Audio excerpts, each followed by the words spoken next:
Shalom Bapak Ibu Saudara yang terkasih dalam Tuhan. Senang sekali pagi hari ini kami sekeluarga kembali menjumpai Anda dalam program kesayangan kita, Amen. Agree with God, move with God, encounter with God now. Pagi hari ini saya berdoa dari tempat ini supaya Anda semua dalam keadaan sehat dan juga ada senantiasa dalam perlindungan Tuhan yang sempurna. Mari kita siapkan hati kita pagi hari ini untuk kita belajar kembali kebenaran firman Tuhan dalam program Amin pagi hari ini. I believe you will be blessed by the word. Anda semua pasti akan diberkati melalui kebenaran firman Tuhan. Kita membutuhkan firman setiap hari supaya kita terus dikuatkan, disegarkan. Dan saya percaya ketika kita memulai pagi hari ini bersama dengan Tuhan, dengan firman-Nya, maka sepanjang hari ini kita akan mengalami kemenangan bersama-sama dengan Tuhan. Mari saya mengajak kita berdoa sama-sama. Bapa Surgawi, terima kasih pagi hari ini kami siapkan kembali hati kami dalam program Amin pagi hari ini. Kami buka hati, kami mau belajar kebenaran firman-Mu. Berbicaralah di tengah-tengah kami. Hamba berdoa dari tempat ini kepada setiap umat-Mu dimanapun mereka berada. Mungkin mereka sedang di kantor, dalam perjalanan, di rumah, dimanapun mereka berada. Kami berdoa biarlah firman yang keluar tidak akan pernah kembali sia-sia. Tuhan, kuatkan dan teguhkan setiap kami. We need your word in every situation, dalam seluruh kehidupan yang sedang terjadi. Kami butuh dikuatkan terus, disegarkan melalui kebenaran firman-Mu. Kami percaya satu perkataan dari Engkau akan mengubah dan menguatkan seluruh kehidupan kami. Hari ini aku berdoa Roh Kudus berbicara kepada setiap umat-Mu dimanapun mereka berada. Biar Kau sendiri yang berbicara dan Kau sendiri yang menjamah setiap mereka. Kami berdoa Roh Kudus bergeraklah, bekerjalah dalam setiap rumah-rumah, dalam setiap perjalanan, dalam setiap manapun mereka yang mendengarkan program Amin. Biarlah mereka boleh mengalami perjumpaan dengan Tuhan. Kami berdoa para malaikat Roh Kudus lakukan bagian kalian, layani setiap umat Tuhan biar mereka semua boleh mengalami Kristus secara nyata. Urapi hamba-Mu, berikan roh hikmat dan juga pewahyuan supaya hamba bisa menjelaskan dan bisa membagikan firman-Mu, dan semua orang yang mendengarkan juga diberkati, dikuatkan pagi hari ini. Terima kasih. We give you all the glory, all the praise, all the worship in Jesus mighty name. Haleluya. Amin. Amin. Amin. Pagi hari ini Bapak Ibu Saudara, saya mau menyampaikan sebuah firman dalam 1 Petrus pasal yang pertama, ayat yang ke-6 dan yang ke-7. Judul khotbah pagi hari ini dalam program Amin adalah kemurnian iman. Saya percaya kemurnian iman ini adalah sesuatu yang sangat penting yang harus dimiliki oleh setiap Anda dan saya. Saya mau mengajak Anda mulai untuk kita baca sama-sama, dimulai dengan 1 Petrus yang pertama ayat yang ke-6 dan yang ke-7. Firman Allah berbicara seperti ini. Bergembiralah akan hal itu, sekalipun sekarang kamu ini seketika harus berduka cita oleh karena berbagai-bagai pencobaan. Maksud semuanya itu ialah membuktikan kemurnian imanmu yang jauh lebih tinggi nilainya daripada emas yang fana, yang diuji kemurniannya dengan api, sehingga kamu memperoleh puji-pujian dan kemuliaan dan kehormatan pada hari Yesus Kristus menyatakan dirinya. 1 Petrus pasal yang pertama ayat yang ke-6, 7 mengajarkan kepada Anda dan saya. Mungkin ini sesuatu yang tidak lazim, saudara. Kenapa? Karena kita disuruh bergembiralah akan hal itu. Sekalipun sekarang seketika kamu harus berduka cita oleh berbagai pencobaan. Saya tahu masa pandemik ini ada begitu banyak pencobaan yang terjadi dalam kehidupan anak-anak Tuhan di seluruh dunia. Ada yang karena krisis ekonomi, ada yang karena krisis relation, ada yang karena krisis macam-macam, saudara. Sehingga seolah-olah kita masa-masa ini mengalami berbagai macam pencobaan. Saya mau bagikan beberapa hal penting kepada setiap Anda, bahwa saudara, Alkitab mengajarkan kita respon kita terhadap hal-hal ini, terhadap segala macam pencobaan. Kita nggak boleh mengeluh, kita nggak boleh komplain. Tapi Alkitab pagi hari ini mengajarkan kita bergembiralah seketika, sekalipun kita seketika harus berduka cita oleh berbagai pencobaan. Kenapa? Karena ada purpose, ada tujuan, ada maksud, saudara. 1 Petrus 1 ayat 6 ini mengajarkan Anda bukan tanpa alasan kenapa kita harus bergembira, kenapa kita tidak boleh komplain, tapi harus rejoice, harus bersuka cita, bergembira. Karena maksud semuanya adalah semua pencobaan, semua problem, proses yang Anda dan saya hadapi hari-hari ini adalah maksudnya salah satunya adalah membuktikan kemurnian iman kita, saudara. Sekali lagi saya katakan ayat ini mengingatkan, bahkan memperingatkan kita bahwa betapa pentingnya Anda dan saya membangun dan memelihara iman. Kita bukan cuma harus punya iman, tapi kita harus membangun iman kita, dan kita harus terus memeliharanya. Kenapa, saudara? Karena suatu saat nanti kekuatan dan kemurnian iman akan diuji, tanda kutip, saudara, langsung, dan Anda akan mengalami baik itu proses, penderitaan, kesulitan, masalah, problem, situasi yang gak enak, tidak nyaman, pergumulan hidup, dan begitu banyak lagi. Namun, saudara, mengapa iman diuji? Saudara mungkin bertanya, lalu pertanyaannya, kenapa kok iman diuji? Apakah Tuhan banyak jahat? Saudara, ada orang yang berkata bahwa bukankah Tuhan Yesus sudah mati di kayu salib dan menanggung semua penderitaan kita, sehingga kita nggak perlu lagi mengalami penderitaan di dunia ini. Bukankah Dia Bapa yang baik? Ya, saya setuju bahwa Dia adalah Bapa yang baik. Tapi Anda harus tahu, Alkitab mengajarkan kita bergembiralah kalau kita mengalami berbagai pencobaan, berbagai duka cita. Kenapa? Karena banyak sekali proses demi proses, dan tujuannya adalah membuktikan kemurnian iman kita. Saya percaya Tuhan kita bukan Tuhan yang iseng atau Tuhan yang jahat, apalagi saudara, yang mengizinkan segala macam proses, pergumulan, penderitaan terjadi dalam kehidupan anaknya. Tapi dikatakan di sini membuktikan kemurnian imanmu yang jauh lebih bernilai daripada emas yang fana, saudara. Nah, pagi hari ini mari kita belajar sama-sama mengapa iman perlu diuji. Nah, ini sebuah pertanyaan yang mungkin akan muncul dalam kehidupan Anda dan saya.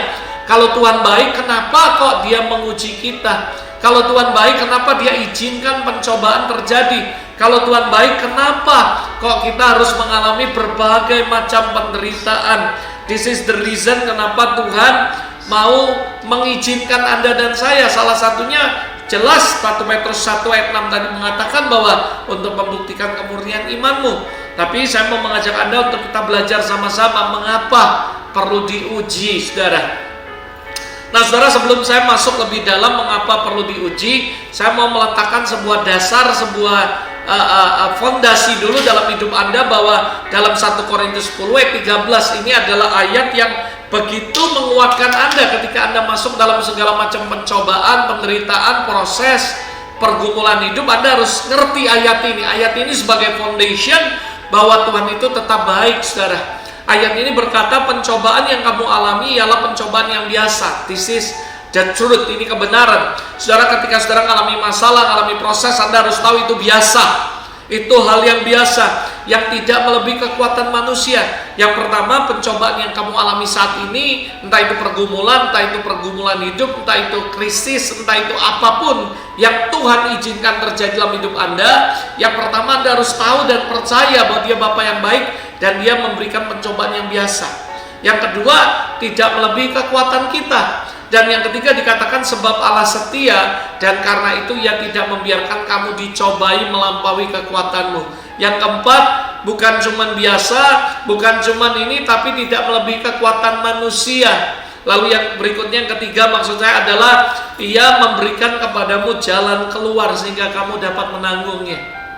Dari ayat ini saya cuma mau jelaskan, tetap Dia tidak berubah. Dia setia, saudara. Dia baik karena Dia mengizinkan pencobaan, hanya pencobaan yang biasa, bukan pencobaan yang luar biasa. Yang kedua, Dia tidak melebihi kekuatan kita. Yang ketiga, saudara, kebenarannya adalah Dia memberikan jalan keluar buat kita. Nah, saya berharap ini sebagai sebuah fondasi, sebuah dasar, dan meyakinkan ketika Anda mengalami proses, mengalami masalah, problem apapun, Anda harus ingat Dia Allah yang setia. Dia tidak akan memberikan pencobaan yang luar biasa, tapi pencobaan yang biasa saja buat Anda. Yang kedua, tidak melebihi kekuatan Anda. Yang ketiga, Dia sudah kasih jalan keluar buat setiap masalah, setiap pergumulan dalam kehidupan Anda. Sekali lagi, saudara, tujuannya cuma satu, supaya kemurnian imanmu muncul, saudara. Nah, saudara, saya membaca sebuah artikel tentang bagaimana pemurnian emas terjadi, saudara. Nah, sekilas mengenai pemurnian emas dilakukan seperti ini. Yang pertama, maka orang akan menyiapkan bahan baku. Nah, bahan baku ini ada dua jenis bahan baku yang biasa digunakan, saudara. Yang pertama adalah biji kecil atau bongkahan emas dengan kadar 90% kemurniannya, saudara, dari hasil tambang yang merupakan bahan baku yang pertama. Nah, bahan baku yang kedua adalah berasal dari perhiasan yang sudah cacat, sudah rusak, patah atau tidak digunakan lagi, dan ini memiliki kadar kemurnian kurang lebih 37%, saudara. Lalu proses berikutnya yang masuk namanya setelah menyiapkan bahan baku, maka akan masuk proses namanya pencucian pertama. Pencucian ini bongkahan emas yang dihasilkan dari tambang tadi dicuci dengan menggunakan cairan kimia tertentu, saudara. Tujuannya untuk meluluhkan jenis logam lain dan hanya tersisa konsentrat emas murni saja dengan kadar yang mencapai 99,99%, saudara. Pencucian emas ini dilakukan dengan 2 larutan kimia. Larutan kimia yang pertama berfungsi memisahkan logam utama dan besi yang tercampur pada bongkahan emas, saudara. Sedangkan larutan kimia yang kedua berfungsi memisahkan perak atau silver yang tercampur pada emas tersebut, hingga akhirnya menghasilkan jenis bongkahan emas yang murni, saudara.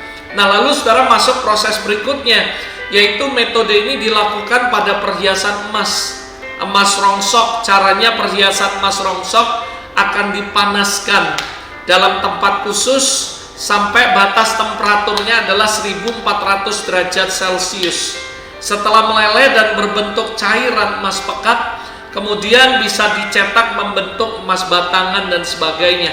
Lalu metode pencairan yang kedua, selanjutnya tahap ini emas batangan yang berasal dari metode pencairan pertama yang tadi saudara dipanaskan kembali, lalu dimasukkan ke dalam cairan namanya klorin, saudara.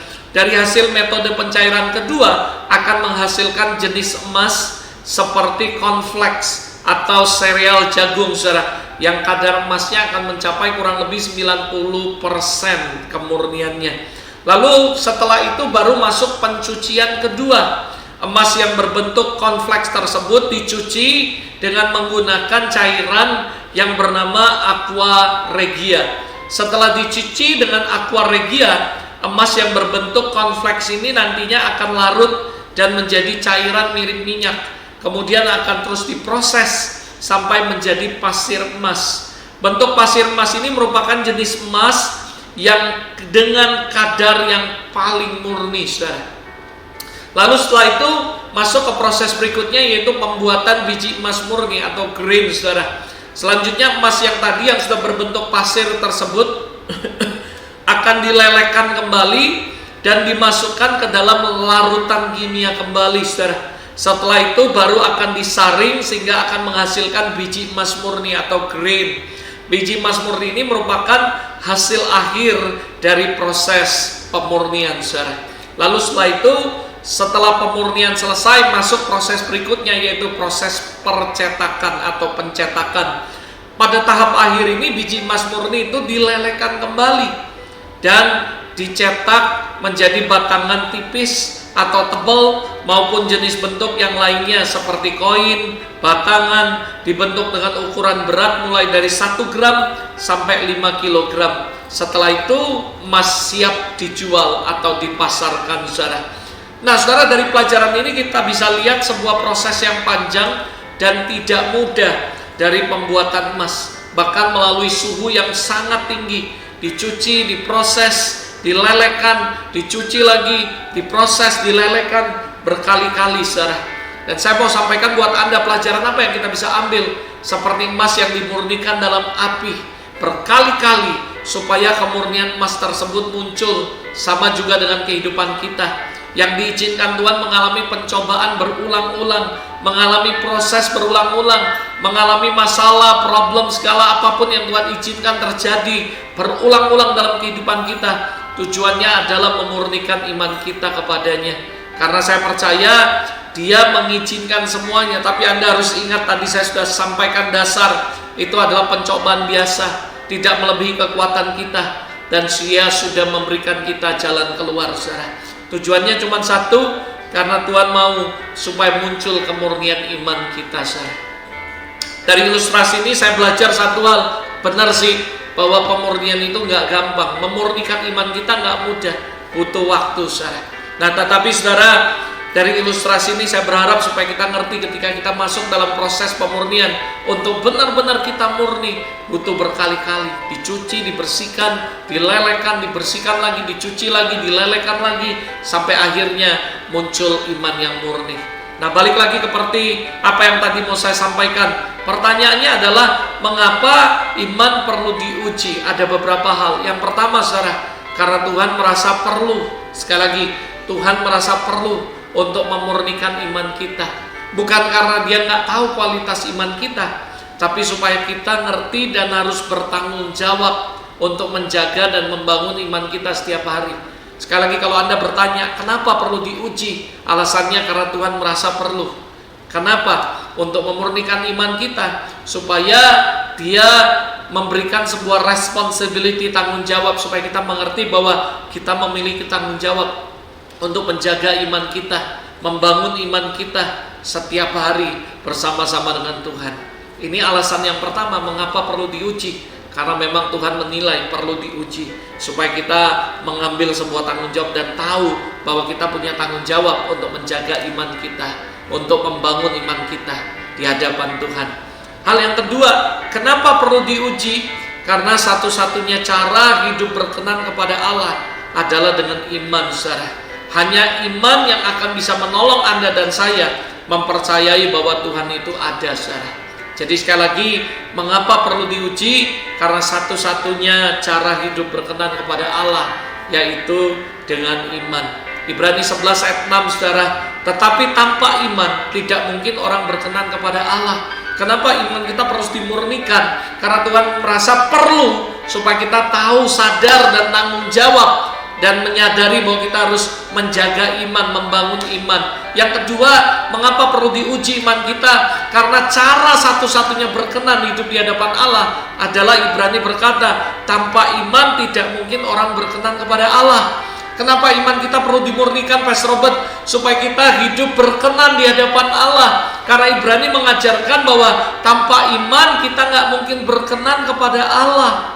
Bahkan dikatakan, sebab barang siapa berpaling kepada Allah, ia harus percaya bahwa Allah ada, dan bahwa Allah memberi upah kepada orang yang sungguh-sungguh mencari Dia. Anda dengan iman kita akan percaya bahwa Tuhan ada.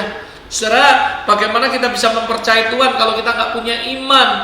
Iman itu adalah sesuatu yang kita percaya walaupun kita nggak melihat, saudara. That is faith.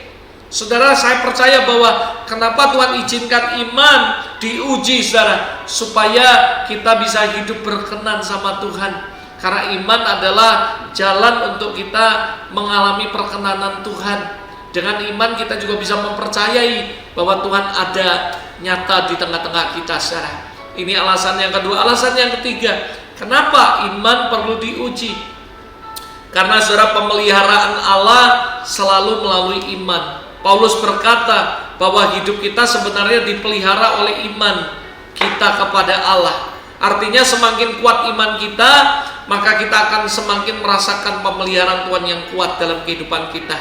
Namun, saudara, sekali lagi, tanggung jawab kita adalah memelihara dan membangun iman kita setiap hari, saudara. Ibrani 10 ayat 38a berkata, tetapi orangku yang benar akan hidup oleh iman. Jadi kita dipelihara oleh iman kita. Kehidupan Anda dan saya mengalami pemeliharaan Tuhan yang sempurna because of your faith, saudara. Jadi, saudara, sekali lagi Paulus mengajarkan Anda, bukan cuma kita dipelihara iman kita, tapi, saudara, semakin kuat iman kita, maka kita akan semakin merasakan pemeliharaan Tuhan yang sempurna, saudara. Sekali lagi saya katakan, mari sama-sama, itu sebabnya kita harus punya tanggung jawab untuk terus membangun iman kita dan memupuknya. Iman itu dianggap seperti sebuah tanaman di mana kita harus menyiram, memberi pupuk supaya iman itu bertumbuh. Kita bukan cuma menjaga iman, tapi kita harus membuat iman kita semakin hari semakin besar, semakin bertumbuh. Dan saya percaya bahwa jangan pernah anggap iman itu adalah sesuatu yang buruk, saudara. Tapi iman adalah sesuatu yang sangat baik yang harus dimiliki dalam kehidupan kekristenan. Karena imanlah yang akan membuat kita berkenan kepada Allah. Imanlah yang kuat, iman yang kuat akan membuat kita mengalami begitu besar, begitu dahsyat, begitu dahsyatnya pemeliharaan Tuhan dalam kehidupan kita, saudara. Tapi saudara, untuk menumbuhkan iman is not easy, bukan hal yang mudah, bukan hal yang murah. Perlu tindakan konkret, perlu komitmen, perlu tekad, saudara. Baik itu dalam mendengarkan firman, bersekutu dengan Tuhan dan sebagainya, akan membuat terus iman kita bertumbuh. Iman ini saudara tidak mudah, kita harus fokus kepada Tuhan. Dan saya percaya ketika fokus kepada Tuhan, maka iman kita akan kuat. Dan Alkitab berkata iman timbul dari pendengaran, dan pendengaran akan firman Tuhan. Kita harus terus bersekutu dengan Tuhan, membuka telinga hati kita untuk mendengarkan Dia. Dan ketika kita mendengarkan Tuhan, maka muncul iman dalam hidup kita, saudara. Dan ini penting sekali. Sekali lagi saya katakan, iman itu seperti tanaman yang perlu kita rawat, kita jaga.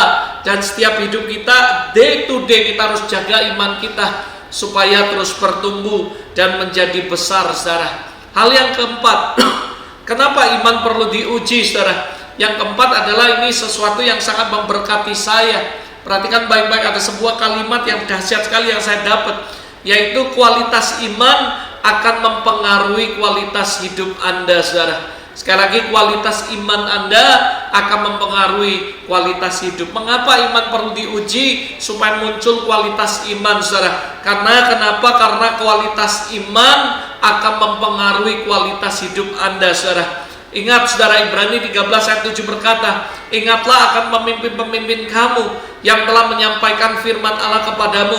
Perhatikanlah akhir hidup mereka dan contohlah iman mereka, saudara. Saudara, iman ini penting sekali.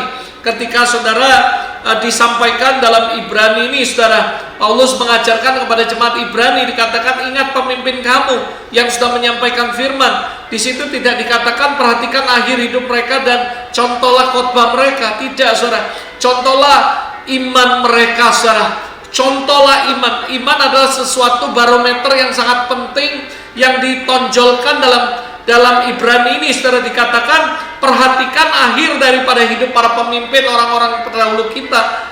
Contohlah iman mereka, saudara. Kenapa? Karena saya percaya kualitas iman seseorang akan mempengaruhi kualitas hidup seseorang, saudara. Kualitas hidupmu tergantung kualitas imanmu. Saya percaya dari perkataanmu, dari setiap apa yang keluar dari mulutmu, semua tindakanmu, semua sikapmu, perbuatanmu mencerminkan imanmu, saudara. Saya percaya semua respon kita, semua apapun yang kita lakukan, apa yang kita respon terhadap situasi, terhadap proses, terhadap masalah, terhadap pergumulan, dan di situ orang akan melihat kualitas hidup Anda. Dan kualitas hidupmu ternyata ditentukan dari kualitas iman saudara. Itu sebabnya, saudara, iman kita perlu terus diuji, saudara. Sekali lagi saya katakan, iman kita sangat mempengaruhi kehidupan kita. Imanmu saat ini akan mempengaruhi kehidupanmu yang akan datang. Itu sebabnya perbaiki kualitas imanmu, jaga imanmu dan tingkatkan terus. Jaga dan bangun imanmu, karena kualitas hidupmu ke depan tergantung kualitas imanmu saat ini, saudara. Dan orang lain pun pasti akan melihat bagaimana kualitas kehidupan Anda, dan di sanalah mereka akan lihat bagaimana kualitas iman Anda, saudara. Apakah hidup Anda jadi berkat, atau apakah dari mulut Anda keluar kata-kata yang membangun atau menghancurkan orang lain? Apakah dari pola berpikir Anda menunjukkan bahwa kita adalah orang yang positif, orang yang optimis kepada Tuhan, atau justru orang yang negatif, orang yang pesimis kepada Tuhan? Sekali lagi, saudara, iman Anda yang akan menentukan. Memang, saudara, takaran iman kita tidak bisa ditakar oleh perkataan orang lain, saudara. Namun orang lain dapat melihat iman kita dari setiap perbuatan-perbuatan kita. Itu sebabnya Paulus berkata untuk mengingatkan kepada para pemimpin dan melihat bagaimana akhir hidup mereka dan mencontohi iman mereka, saudara. Kenapa, saudara, Paulus berani berkata demikian? Karena pemimpin yang dimaksud Paulus sudah pasti memiliki iman yang baik, dan sehingga kehidupan mereka pun pasti baik. Karena itulah Paulus berkata, saudara, contoh iman mereka. Saudara, Paulus tentu tidak ragu mengatakan ini, karena dia juga meyakinkan bahwa dia memiliki kualitas iman yang baik. Saudara, ketika Paulus ngomong seperti ini, artinya dia juga ngomong bahwa Anda semua juga boleh melihat kualitas hidupku. Dan saya yakin bahwa Paulus dengan confident menyatakan itu karena dia memperhatikan, dia membangun iman dalam kehidupannya. Dan ayat-ayat yang begitu banyak menyatakan bahwa Paulus hidup dengan iman yang luar biasa. Dan saya percaya ketika Paulus berkata seperti itu, dan semua orang akan berkata amin karena mereka melihat kualitas hidup Paulus. Kenapa? Karena dia memiliki kualitas iman. Lihat bagaimana Paulus, berapa kali dia kapal kalam, berapa kali dia biografinya dia hampir mati, dipukul, diancam bahaya dari orang luar, orang dalam, semuanya. Anda lihat bagaimana biografi Paulus, berapa kali kapal kalam, berapa kali kurang tidur, berapa kali sengsara, berapa kali ini segala macam. Tapi saudara, kualitas hidupnya adalah kualitas hidup yang baik. Kenapa? Karena kualitas imannya dia kepada Tuhan. Dia mengalami perjumpaan dengan Tuhan, dia mendengarkan Tuhan, dan muncul iman dari hidupnya. Dari sejak hari itu, dengan berani dia bersaksi tentang Kristus, baik kepada orang Yahudi maupun bukan Yahudi. Dan dia gak peduli, bahkan dia berkata, bagiku hidup adalah Kristus, mati adalah keuntungan. Lihat orang-orang yang memiliki kualitas hidup yang dahsyat, dikarenakan mereka memiliki kualitas hidup, kualitas iman yang dahsyat, saudara. Itu sebabnya makanya saya katakan sekali lagi, miliki kualitas iman yang baik. Karena kualitas iman yang baik akan menentukan kualitas hidup Anda. Hal yang ketiga, bagian yang terakhir yang saya mau bagikan sama saudara, lalu bagaimana sikap hati kita? Apa yang mesti kita lakukan? Bagaimana sikap hati kita? Yang pertama, saudara, Anda sudah mengerti pengertian iman, Anda sudah mengerti dasar-dasarnya, Anda sudah dijelaskan tadi bagaimana Anda harus tahu. Basically dasarnya adalah Tuhan selalu memberikan pencobaan yang biasa. Itu Alkitab katakan, karena Dia Allah yang setia. Lalu Dia tidak pernah memberikan yang melebihi kekuatan kita. Yang ketiga, Dia sudah kasih jalan keluar. Jadi semua cuma jasa tes supaya muncul kemurnian iman. Kenapa sih Tuhan mau uji kita? Salah satu powerful mindset yang saya dapat, kualitas iman akan mempengaruhi kualitas hidup. Karena saya percaya Tuhan mau meningkatkan kualitas hidup Anda. Tuhan mau supaya hidup Anda jadi berkat. Maka Tuhan izinkan semuanya supaya kita muncul kualitas iman yang akan mempengaruhi kualitas hidup Anda. Nah, apa yang menjadi respon kita? Apa yang harus kita lakukan? Yang pertama, tetap teguh dalam setiap proses pemurnian iman. Never give up. Pokoknya kalau kita mengalami proses pemurnian iman, tetap teguh dan stand in the solid rock. Tetap berdiri di atas batu karang yang teguh, yaitu Yesus. Tetap teguh dalam setiap proses pemurnian iman. Yang kedua, saudara, apa yang mesti kita lakukan? Bagaimana respon kita menghadapi semuanya? Pantang menyerah dalam setiap ujian. Saudara, perhatikan baik-baik. Jangan cuma berdiri teguh, tapi pantang untuk menyerah.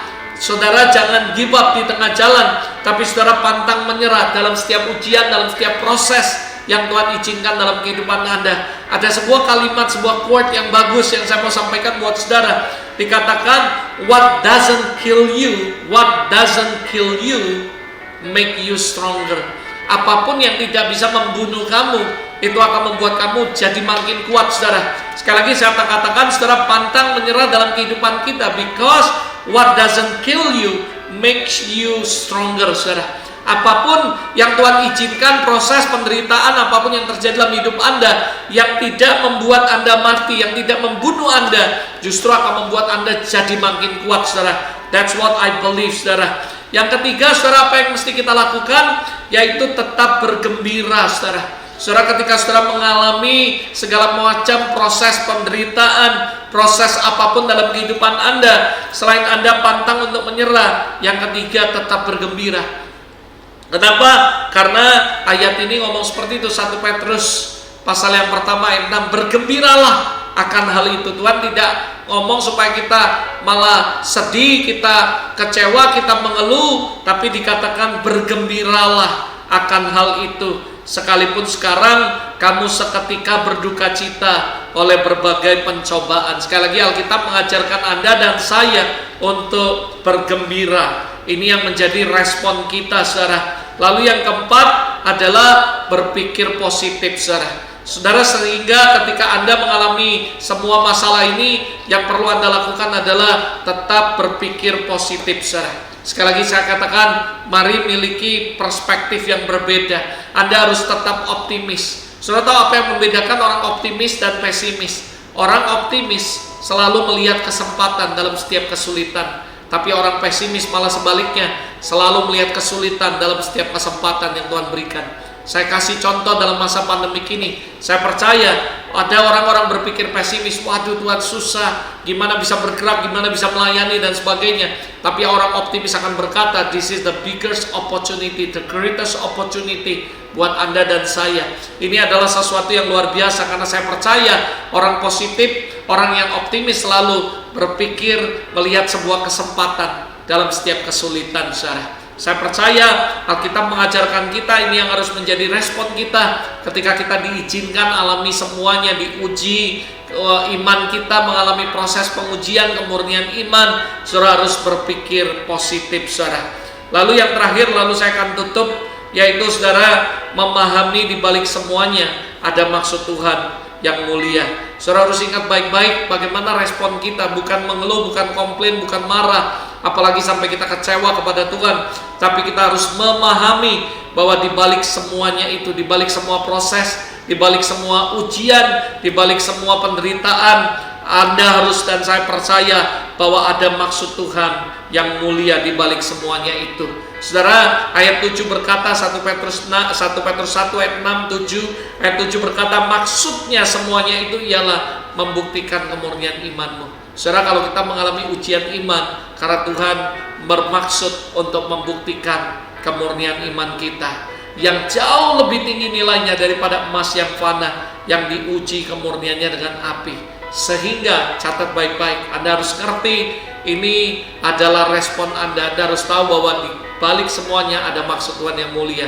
Ayat terakhir berkata gini, sehingga kamu memperoleh puji-pujian dan kemuliaan dan kehormatan pada hari Yesus Kristus menyatakan dirinya. Saudara, kembali Tuhan mengingatkan kita sekali lagi, ketika kita sudah selesai dari semuanya, semua tes sudah selesai, saya percaya akan memperoleh pujian, kemuliaan dan kehormatan, di mana Yesus akan menyatakan dirinya dalam kehidupan Anda. Itu sebabnya ini yang harus menjadi respon kita. Percaya, sebuah kalimat terakhir lalu saya akan tutup khotbah amin pagi hari ini. Saudara harus ingat sekali lagi, saudara, what doesn't kill you make you stronger. Saudara, apapun yang Tuhan izinkan tetapi tidak membunuh Anda, itu justru membuat Anda semakin kuat. Ingat saudara, every test, semua ujian will become testimony. Saudara, every test yang Tuhan izinkan dalam kehidupan Anda will become the greatest testimony dalam kehidupan Anda. Karena ingat, kita adalah suratan terbuka, dibaca banyak orang, dan saya percaya ketika Tuhan izinkan ujian terjadi untuk membuktikan kemurnian iman kita, dan dibalik semua itu nanti akan ada testimoni yang dahsyat, akan ada kesaksian-kesaksian yang dahsyat yang akan terjadi dalam kehidupan Anda. Dan setiap orang melihat engkau akan berkata, engkau ada bersama-sama dengan Tuhan. Tuhan ada bersama-sama dengan engkau, dan Tuhan nyata dalam kehidupanmu. God bless you. Mari kita tundukkan kepala sama-sama, kita berdoa. Bapak Surgawi, terima kasih untuk pagi hari ini ya Tuhan. Dalam program Amin ini kami bersyukur untuk setiap tes, setiap ujian yang Tuhan izinkan terjadi dalam kehidupan kami. Kami tahu every test will become the greater testimony dalam kehidupan kami. Hamba cuma berdoa untuk setiap umatmu dimanapun mereka berada hari ini, yang menyaksikan program Amin dimanapun mereka berada. Kuatkan dan teguhkan hati mereka. Tuhan, kami percaya ada 3 prinsip dasar yang Tuhan bagikan pagi hari ini. Bahwa Tuhan tidak pernah memberikan pencobaan yang berat, pencobaan yang luar biasa, tapi percobaan yang biasa-biasa saja. Yang kedua, Engkau tadi menyampaikan bahwa Tuhan, pencobaan yang kami alami tidak melebihi kekuatan kami. Artinya pasti ada limitation, ada batasannya. Tuhan, terima kasih karena Engkau gak pernah kasih ujian yang melebihi kekuatan kami. Dan yang ketiga, yang kami sangat bersyukur waktu kami diizinkan terjadi mengalami itu semua, Tuhan sebenarnya sudah kasih kami jalan keluar. Kami percaya di balik salib ada kemuliaan, di balik penderitaan ada kemuliaan yang dahsyat yang akan kami alami. Hamba berdoa biarlah kasih kami mata yang terbuka, hati yang terbuka untuk bisa melihat dengan perspektif Tuhan. Aku berdoa untuk umatmu dimanapun mereka berada, kuatkan dan teguhkan mereka. Kalau mereka sedang mengalami proses dalam hidup mereka, kuatkan dan teguhkan hati mereka di dalam nama Tuhan Yesus. Terima kasih Bapak, terima kasih Tuhan Yesus. Terpujilah namamu. Sekali lagi, I speak life, I speak breakthrough, healing and restoration to all your people. Kepada setiap umatmu, Dalam nama Yesus, be blessed. Berkati mereka. Tuhan, aku berdoa untuk mereka yang sakit, mereka disembuhkan di dalam nama Tuhan Yesus. Mereka yang lemah, mereka dikuatkan. Mereka yang mengalami pergumulan, permasalahan, Tuhan memberikan mereka jalan keluar. Di dalam nama Yesus, semua firman yang keluar pagi hari ini tidak akan sia-sia, akan menguatkan mereka, memberkati mereka, dan mengubah kehidupan mereka. Di dalam nama Yesus, I bless them, Lord, with abundantly and overflowing in every area in their life. Bless their ministry, bless their family, their business, dan semua dalam kehidupan mereka. Dalam nama Tuhan Yesus. Haleluya. Amin. Amin. Sekali lagi saudara, saya ingati Anda, ketika Anda mengalami segala macam pencobaan, ingat, Tuhan gak pernah melekasi pencobaan yang luar biasa, tapi cuma pencobaan biasa, tidak melebihi kekuatanmu, dan sudah ada jalan keluarnya. Ingat, semuanya untuk membuktikan kemurnian imanmu, dan di mana akan ada kemuliaan, kehormatan, dan puji-pujian, dan nama Tuhan dipermuliakan dalam kehidupan Anda. God bless you, and see you next week dalam program Amin berikutnya. Tuhan memberkati. Bye.